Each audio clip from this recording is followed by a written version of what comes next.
아기를 보러 신생아 집중치료실에 가면 간호사들이 우리 치료실 최고 미남 면회요 할 정도였어요.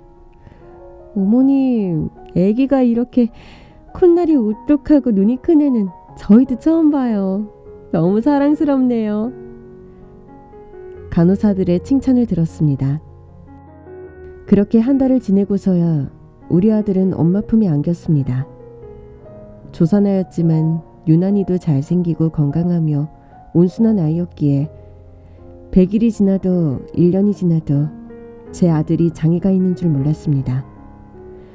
그저 저희 부부는 우리 애가 다른 애들보다 좀 시크하고 제법 쿨하며 애써 감정 표현을 잘 못하는 아이구나, 요 정도로만 생각했어요. 그런데 돌이 지나면서 조금씩 초조해지기 시작하더군요. 다른 또래 아이들이 엉금엉금 기어다니다가 잡고 걷다가 혼자서 걷기까지 하는데 우리 아들 우준이는 제 눈도 잘 마주치지 않고 제 목소리에도 거의 관심을 보이지 않았습니다. 다른 집 애들은 조금만 불편해도 앙 하면서 엄마에게 손을 내밀고 안기는데 우준이는 제 팔을 내밀어 스스로 엄마에게 안기는 행동을 하지 않았어요. 아이가 먼저 저한테 와서 제 무릎에 앉는 일도 없었어요. 그런데 희한하게 낯가림도 없었어요. 낯선 사람이 안아줘도 낯을 가리지 않고 쉽게 안겼습니다. 정작 또래들한테는 가까이 가려고도 하지 않았고요. 시어머니가 준이의 발달 상태를 걱정하셨습니다. 무슨 애가 순한 거냐 맹한 거냐, 모르는 사람이 안아주면 보통은 엄마한테서 안 떨어지려고 울거나 징징대는데 얘처럼 멍 때리면서 아무 표정 없는 아이는 처음 본다. 준아, 이 할미 얼굴이 보이니? 날 보고 있니? 엄마는 무슨 말을 그렇게 하세요? 애가 낯 좀 안 가린다고 맹하다니. 준아, 할머니 그딴 소리 하실 거면 집에 가세요 해. 그렇잖아. 애가 눈도 안 마주치고. 이것 봐. 나를 보는 게 아니라 내 머리 뒤를 보는데 얘가 뭘 보는 거야? 귀신이라도 보나? 우리 준이도 아는 거지. 할머니가 헛소리 하니까 거르자. 그래서 흐리눈 하는 거야. 이놈의 자식이. 엄마가 애를 한두 번 봤니? 이렇게 멍하고 세상 무관심한 애는 처음 봐. 머리에 이상 있는 거 아니야? 우리 아들 시크해서 그래 엄마. 애가 안 울고 순둥순둥. 난 좋기만 하고만. 좋긴 뭐가 좋아. 얼른 애 데리고 병원에 가봐. 저도 아이가 무표정한 얼굴로 애착 행동을 하지 않아서 신경이 쓰였습니다. 그래서 아이가 3살이 됐을 때 병원에서 정밀검사를 받았는데 자폐 진단을 받고 제 인생이 송두리째 바뀌었습니다. 사실 솔직히 말씀드리면 어느 정도 예상은 했었어요. 하지만 차마 입 밖으로는 꺼내고 싶지 않았어요. 인정하기 싫은 마음이 컸습니다. 어쩌면 무서웠는지도 몰라요. 자기 아이가 장애가 있다는 걸 상상해본 부모가 얼마나 되겠어요. 저 역시 그랬습니다. 그런데 공식적으로 자폐 판정과 발달장애 판정을 받고 관련 서류를 받아들였을 때는 더 이상 거부할 수가 없더군요. 하늘이 무너지는 기분이었습니다. 준이가 자폐아라는 판정에 시어머니와 남편이 제 탓을 하기 시작했습니다. 자폐 그거 유전 때문이잖아. 마치 시원찮아서 그런 거야. 대체 너는 뭘 하고 다녔길래 청상아를 낳지도 못해. 어머니, 유전적인 게 원인이라는 말이 부모에게 유전자를 물려받는다는 의미가 아니라 유전자가 정상 기능을 못해서 발생한다는 뜻이래요.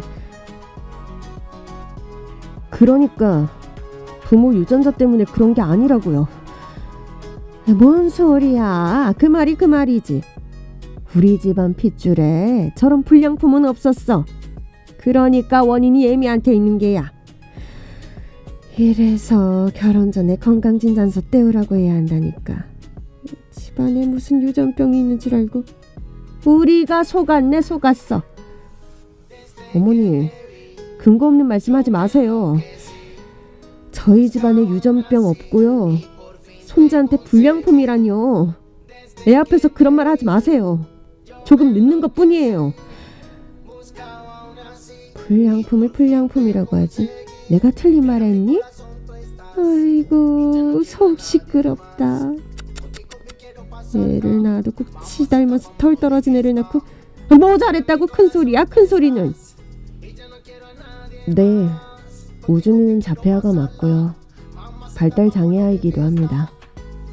근데 그건 우준이의 잘못도 저의 잘못도 남편의 잘못도 아니잖아요. 우리가 선택한 운명이 아니란 말입니다. 하지만 시어머니는 우리 아들이 실수로 태어난 불량품이라며 할 수만 있다면 고아원이라도 애를 내다버리라는 등 거침없이 폭언을 했습니다. 그럴수록 저는 방긋 웃지도 까르르 자지러지지도 않는 아들의 머리를 쓰다듬으며 맹세했습니다. 우준아, 너는 절대 불량품이 아니야. 너는 하늘에서 준 귀한 선물이야. 엄마는 널 포기하지 않을 거야. 우리 천천히 함께 이 세상을 살아나가자. 살다 보면 뜻하지 않은 고난, 시련, 역경과 맞닥뜨리게 되는데 그럴 때일수록 가족의 응원과 지지, 사랑이 큰 힘이 되잖아요. 그 어느 때보다 절실하게 남편이 필요했습니다. 아이 때문에 불안하고 두렵고 안쓰럽고 속상한 제 마음을 남편이 공감해주고 서로 위로가 되어주길 간절히 바랐습니다. 그런데 남편은 한숨만 푹푹 내쉬고 장애를 가진 아들을 거부하고 받아들이지 못했어요. 마치 만지면 감염이라도 되는 양 아이를 안아주지도 같이 놀아주지도 않았고 심지어 아이를 부끄러워했습니다. 점점 아이를 데리고 병원에 가는 것도 핑계를 대면서 슬슬 피했습니다. 그러면서 남편은 자기만의 시간은 유독 열심히 즐겼습니다. 금싸라기 땅 시내 번화가에 31가지 아이스크림 가게와 커피콩 카페를 운영하는 자영업자였던 남편은 마음만 먹으면 시간을 낼 수 있는 상황이었음에도 아이에게 시간을 내어주지 않았습니다. 대신 동창 모임, 골프 모임, 지역 라이온스 클럽 모임에 자신의 시간을 할애했고 저와 아이에게는 무관심으로 일관했습니다. 저는 정말 서운했고 외로웠습니다. 남편의 관심과 따뜻한 말 한마디를 듣고 싶었습니다. 제가 눈물로 호소했지만 저희 모자를 모른 척 외면하는 남편의 등은 얼음처럼 차갑고 싸늘하더군요. 피곤해. 나더러 어쩌라고. 내가 애랑 놀아준다고 자폐가 없어지길래? 정상이 되길래? 내가 지애빈 줄도 모르는데 뭘 어떻게 하란 말이야? 모르긴 왜 몰라? 애가 늦어서 그렇지 다 알아. 표현이 더뎌서 그렇지 다 느껴. 의사 선생님이 지금 아이와 더 깊은 감정을 교류하지 않으면 영원히 말을 못할 수도 있다잖아. 아빠가 같이 놀아주고 소통해야지 그나마 아이 사회성도 기를 수 있는 거라고. 그런 건 당신이 해. 당신 그런 거 잘하잖아. 나는 돈 벌어다 주면 되는 거 아니야? 병원비, 교육비 다 내가 내고 있는데 그럼 됐지 뭘 그래? 제발 닭달만 하지 말고 내 생각 좀 해줘. 나도 집에 오면 그냥 좀 쉬자. 가정을 지키는 게 가장의 일이잖아. 제발 당신도 우준이를 위해서 노력을 해야 하는 거 아니냐고.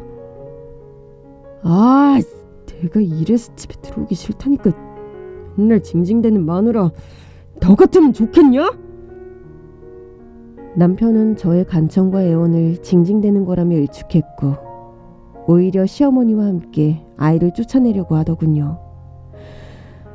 외국에 특수학교가 있으니 저와 둘이서 그리로 가 있으라고 했어요. 전 아이가 부모와 함께 사는 것이 아이의 정서와 교육에 더 좋을 거라고 믿었기 때문에 시어머니의 제안을 거절했어요. 저는 영어도 못하는데 그곳에 간들 제가 뭘 할 수 있겠어요? 친정 부모도 있는 이 땅을 떠나고 싶지 않았어요. 그러자 남편은 무슨 불만이 그리 많은지 점점 바깥으로 들었고, 언제부터인가 늦는 날이 늘더니 결국 외박까지 일삼았습니다. 그 중에서 최악은 아들 생일에도 불참했다는 사실입니다. 하도 이상하고 수상해서 남편의 차며 옷이며 휴대폰이며 이것저것 뒤져본 결과 여자가 있었습니다. 남편 카페에서 알바하던 어린 여대생이었어요. 남편이 외박하던 날마다 그 여자애와 같이 있었다는 정황을 문자로 확인했습니다. 제가 알기로는 시아버지도 바람 전 적이 있으셔서 시어머니가 마음고생을 심하게 하신 걸로 알아요. 그래서 남편을 좀 혼내달라는 심정으로 득달같이 시어머니에게 달려가서 하소연을 해보았는데요. 그런데 팔은 안으로 굽는다고 시어머니는 자기 아들 편을 드셨습니다. 에휴, 내 아들 탓할 것도 없다. 네가 얼마나 남편을 안 챙기면 밖으로 돌았겠니? 주구장창 아들만 끼고 사는데 나라도 도망가지.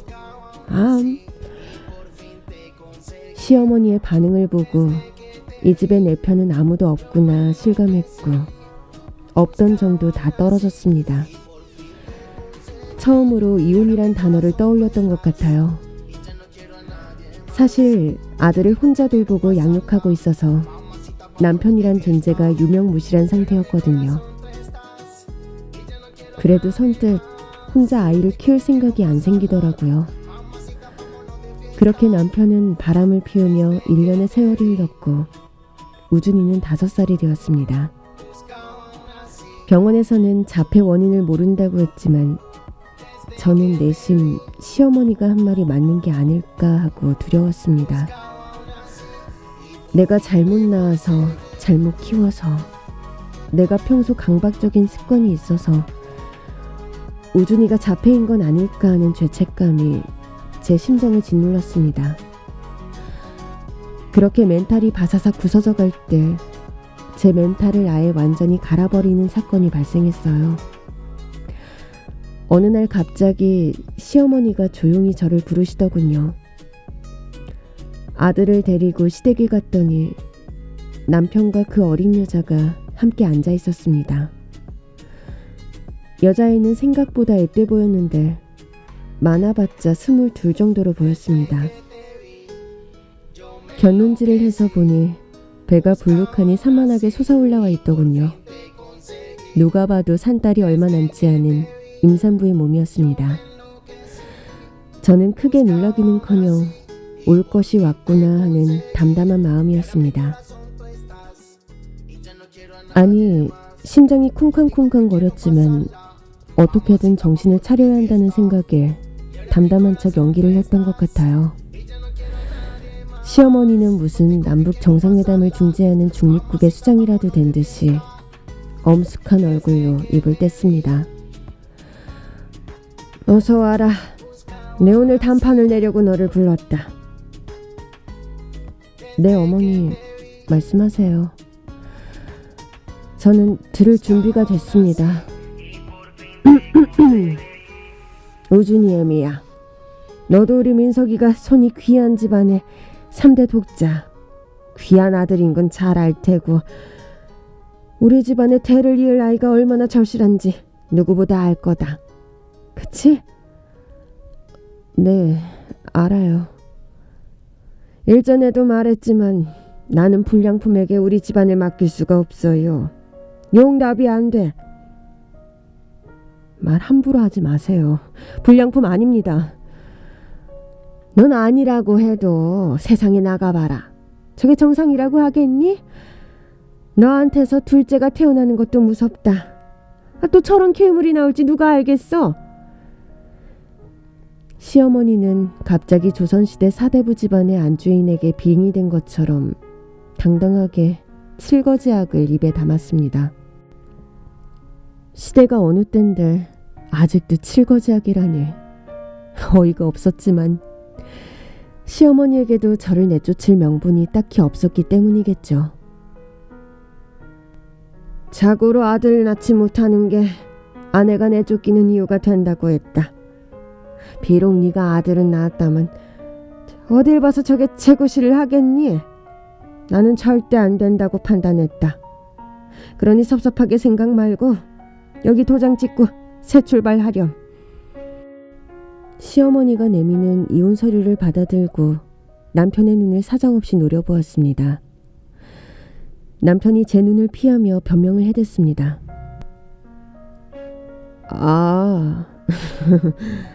인생 한 번 살지 두 번 사는 거 아니잖아. 이왕 사는 거 나도 내가 하고 싶은 거 다 하고 살고 싶어.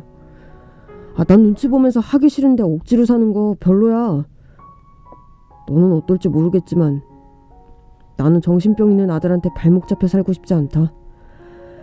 제가 날 보는 눈빛이 너무 깨름칙하고 싫고 겁나. 소름 돋아서 너무 싫어.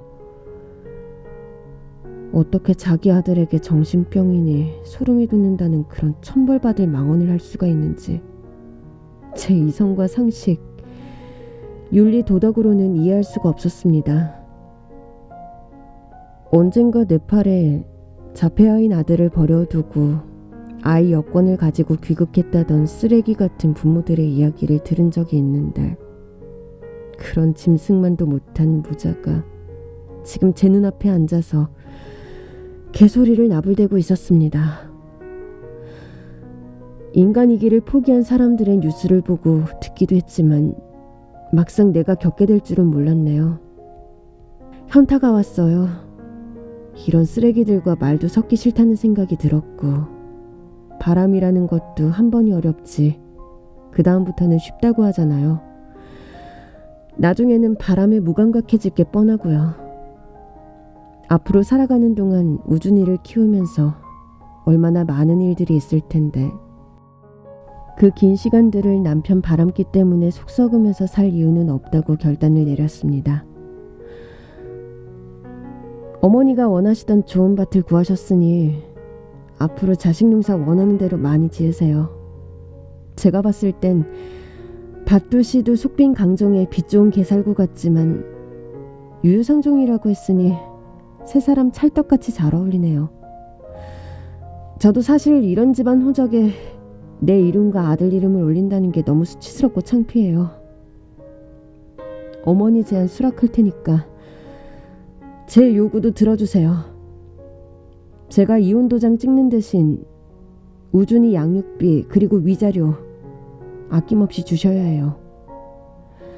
시어머니와 남편은 제가 이혼은 절대 안 된다고 울며불며 매달릴 줄 알았는지 저의 냉정한 반응에 흠칫 놀라는 기색이 역력했습니다. 그래. 너가 이혼만 해준다면야 이혼 위자료에 양육비까지 섭섭지 않게 챙겨주마. 얼마 주실 건데요? 얘 좀 봐. 걔가 돈독이 올랐네. 내일 모레 변호사 사무실에서 만나서 정리하자꾸나. 제발 저 아이 좀 내 눈에 안 띄게 치워.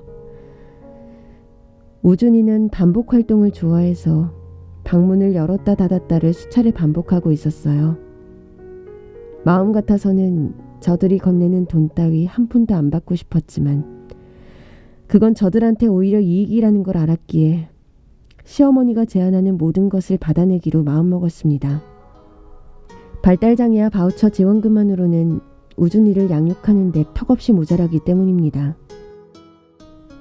방문을 열고 닫으면 오는 우준이를 데리고 나가려는데 어린 여자애는 뭐가 좋은지 연신 해실해실 쳐웃고 앉아있대요. 부하가 치밀어서 저도 모르게 한마디 쏘아주었습니다. 뭐가 그렇게 좋아요? 남의 가정 파탄내니까 웃음이 나와요? 남의 집 아들 쫓아내니까 행복해요? 아직 대학도 졸업 안 한 것 같은데 정신 똑바로 차려요.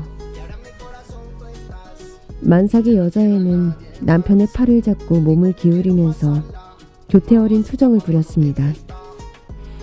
오빠, 저 아줌마 무서워.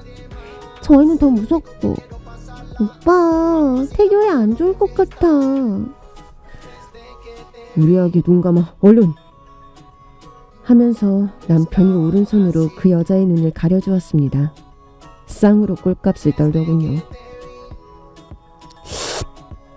어린애 협박하지 말고 볼일 다 봤으면 이만 꺼져줄래? 그래, 꺼져줄게. 얼마나 잘 사는지 두고 보자. 어린 여자애는 눈에 뵈는 게 없으니 용기가 생겼는지 한마디를 하더군요. 아줌마, 꺼지세요.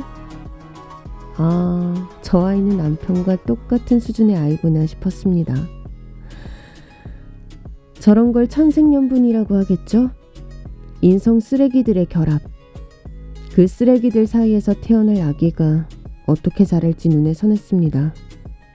그렇게 저는 이혼 위자료와 양육비 명목으로 매달 300만 원을 받기로 하고 이혼 도장을 찍어주었습니다. 이혼을 하고 혼자가 된 저는 자폐아를 위한 특수학교가 있는 지역으로 이사를 갔어요. 반복되는 일상에 작은 변화만 생겨도 민감하게 반응하는 유준이가 새로운 환경에 적응하기까지 꽤 힘들었습니다. 자폐아를 위한 특수학교 원장님이 자폐증은 치료될 수 있다고 자신있게 말씀하셔서 저는 지푸라기라도 잡는 심정으로 아이 발달에 뭐가 좋은지 같이 공부하고 양육 환경을 만드는데 최선을 다했습니다. 제가 이혼하고 우준이를 키우는 걸 알고는 저만 그런 게 아니라 대체로 부부 갈등의 요인이 된다고 말씀해 주셔서 그나마 위안이 됐습니다. 자폐 성향이 있다고 진단을 받게 되면 서로의 탓을 하며 부부 간의 갈등이 생기기 마련인데요. 그건 엄마 탓도 아니고 아빠 탓도 아니에요. 부부가 잘 이야기하면 좋겠지만 꼭 부부가 아니라도 가족들이 아이를 위해서 충분히 놀아주고 소통할 수 있게끔 해주면 아이는 분명 계속적으로 좋아질 수 있습니다. 그럼 제가 우준이를 더 안아주고 더 많이 대화한다면 언젠가는 우준이가 다른 사람들과 이야기하고 소통하는 날이 올까요? 아이, 그럼요. 실제로 그런 경우를 제가 많이 봤으니까요. 우준이 어머니도 희망을 잃지 마세요. 물론 그런 긍정적인 변화가 자폐아의 10% 정도에 불과하다고 했지만 그래도 끊임없는 부모의 관심과 소통이 아이가 혼자만의 세상에서 고립되지 않도록 하는데 도움이 될 거라고 하셨어요.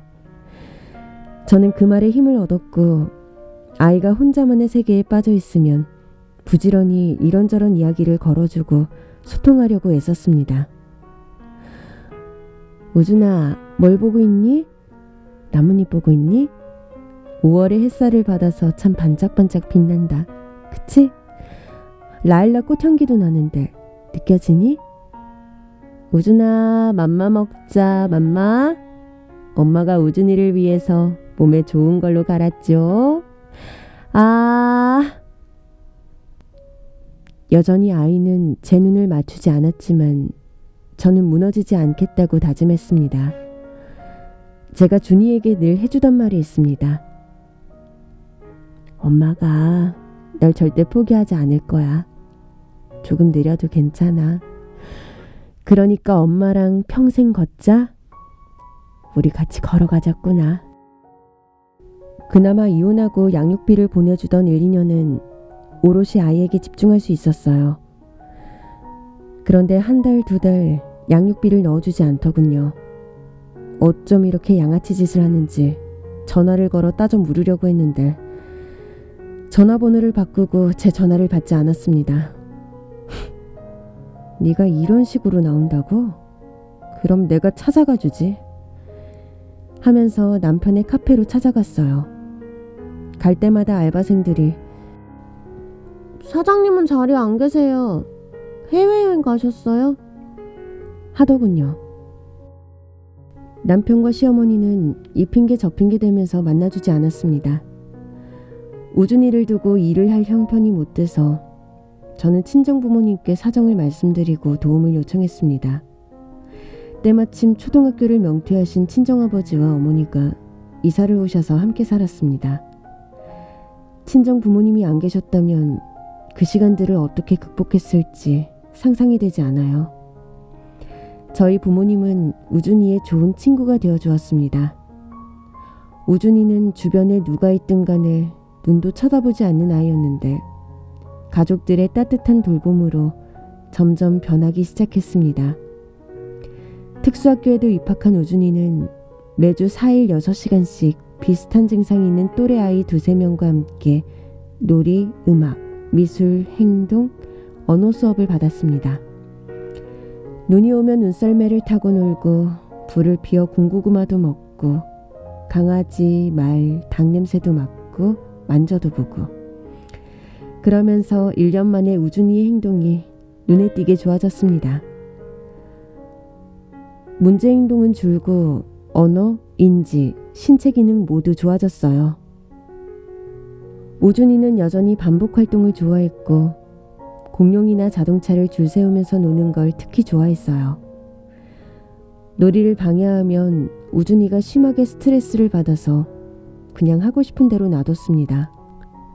하지만 놀이터에 나가거나 공원에 산책을 할 때 친정 부모님과 저는 우준이에게 끊임없이 이야기를 하면서 아이의 사회성을 기르기 위해 최선을 다했습니다.